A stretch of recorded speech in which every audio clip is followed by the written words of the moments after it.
film will show you how to do a line check. Start your engine, taxi, and shut off your engine. Although the plane captain will have checked your plane before a flight, it is up to you to make a thorough and complete inspection before each hop. We will demonstrate this inspection with an SNJ, but it is the same with any plane you may fly. Approaching the aircraft, stay completely clear of the propeller.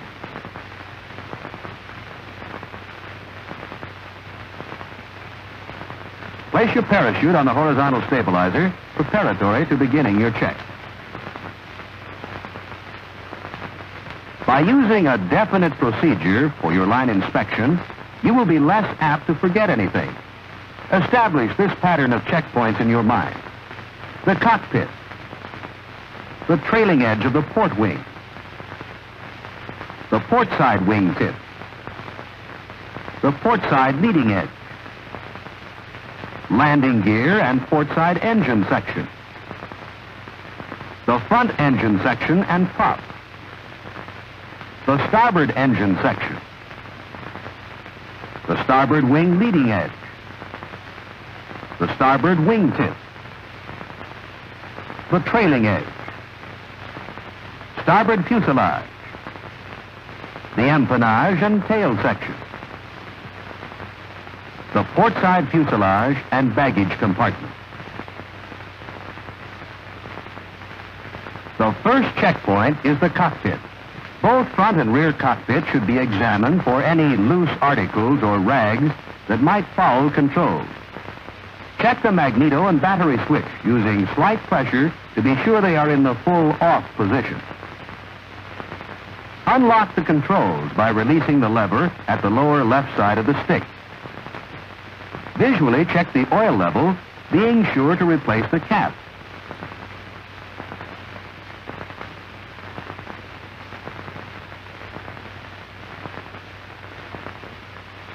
Check the port side fuel level and again replace the cap firmly.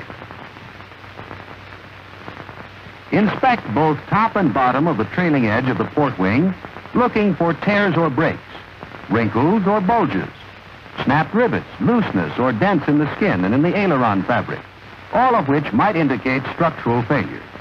Check the movement of the ailerons and the condition of the fitting. Make sure that lock nuts are secure and that the pins are made fast by safety cotter pins or wire.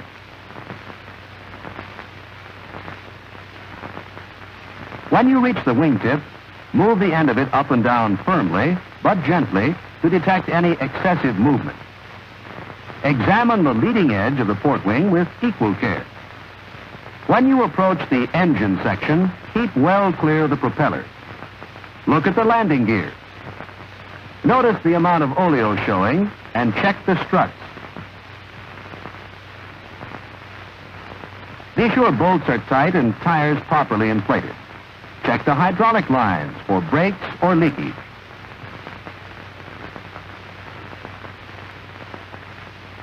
Examine the cowling and exhaust stack for looseness and loose fasteners.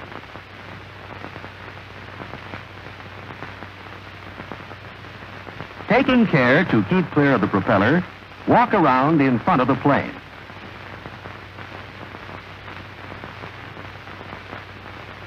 Look at it to see that it is sitting level.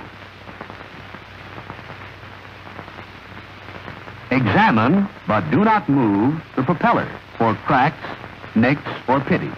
Look for any loose fittings or other irregularities about the engine. Make sure there is no oil or fuel leakage.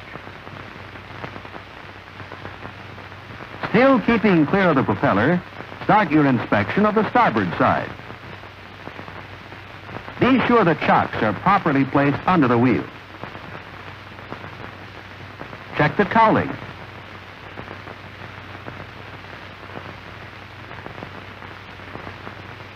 And the leading edge, just as you did the port side.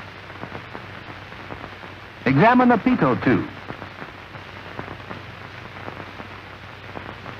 Then check the starboard wingtip and test it for excessive play.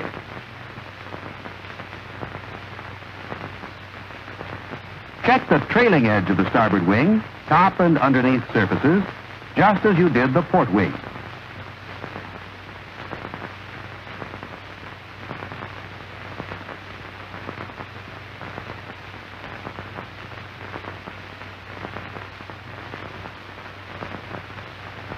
Check the fuel level.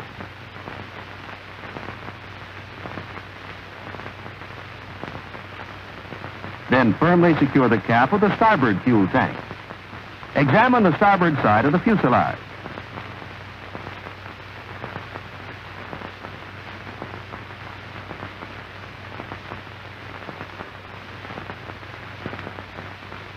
At the empennage, or tail group, examine the rudder and elevators for freedom of movement and condition of the surface. Move the rudder so you can see the rudder horn and cables on both sides. Inspect the stabilizer and trim tab fittings for freedom and lubrication.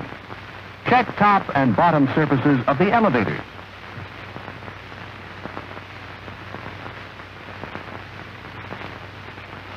Then examine the tail wheel assembly for proper inflation and oleo fluid.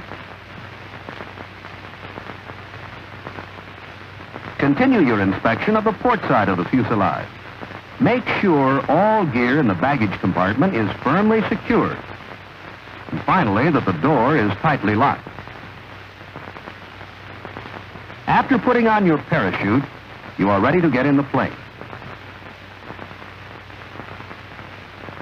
Make sure you are comfortably seated in your cockpit. See that your plane captain is standing by with a fire extinguisher. Then, after giving and receiving the stand clear signal, open your throttle about a ½ inch, which will give you 600 to 800 RPM. Push your mixture control forward to full rich position. Set your propeller pitch control at full decrease RPM and place the gas selector valve on reserve. Prime your engine. 2 to 4 strokes when it is warm and 4 to 6 when it is cold, as it is now. Count the strokes from the time you feel definite pressure on the inward thrust.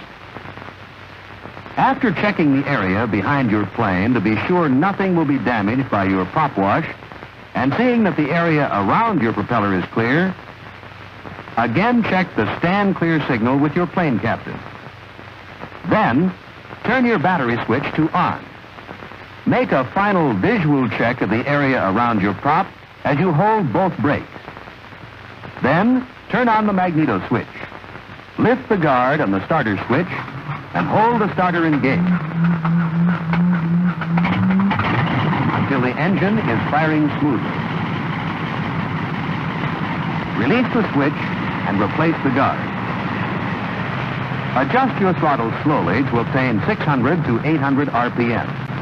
Do not advance the throttle rapidly, which might flood the induction system and create a fire hazard. With your engine running smoothly at 600 to 800 RPM, check your oil pressure gauge.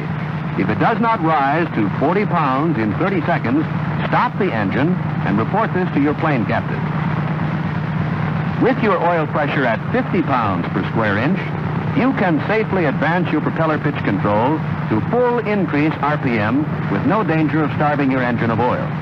Then, adjust your throttle until the RPM holds steady at 1,000 RPM for the warm-up period.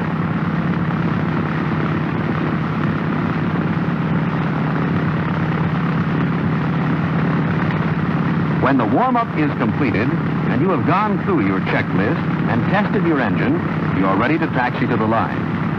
Be sure your seat is adjusted to give full throw of the controls and the best visibility. Test your controls to see that they move freely.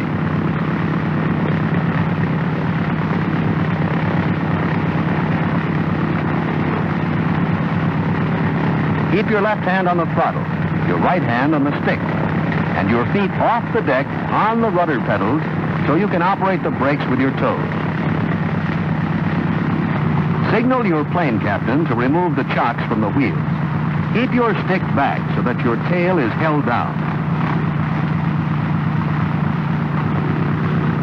With the chocks removed, follow the signals of your plane captain as you taxi out of the line.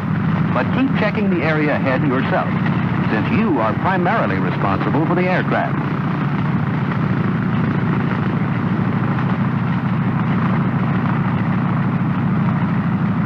Taxiing speed is controlled by your throttle and should never exceed a speed at which a man can trot. Proper taxiing is done by making continuous small S turns to assure that the path ahead of the plane is clear. Direction is controlled by rudder, augmented by brakes if necessary. Use your brakes sparingly and never apply both brakes simultaneously. Taxi at slow speed, holding the tail down and controlling your direction with positive rudder. Never taxi with excess power while holding the speed down with the brakes, as that might cause the plane to nose up. Lag in rudder effectiveness must be anticipated by applying opposite rudder while your nose is turning in one direction to bring it back to the opposite heading. When you have completed a flight, follow your plane captain's signals to return to your place in the line.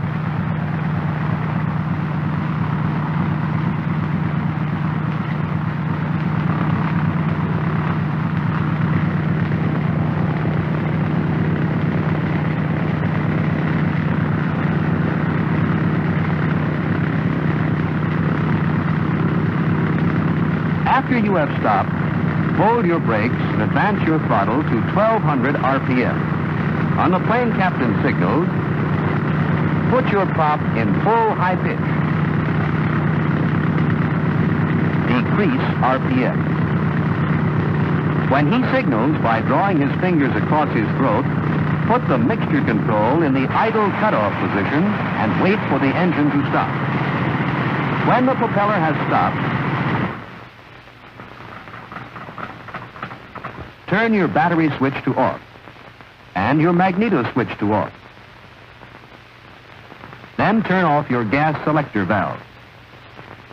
Finally, before leaving the cockpit, double check to see that the magneto switch and battery switch are off and your controls are locked.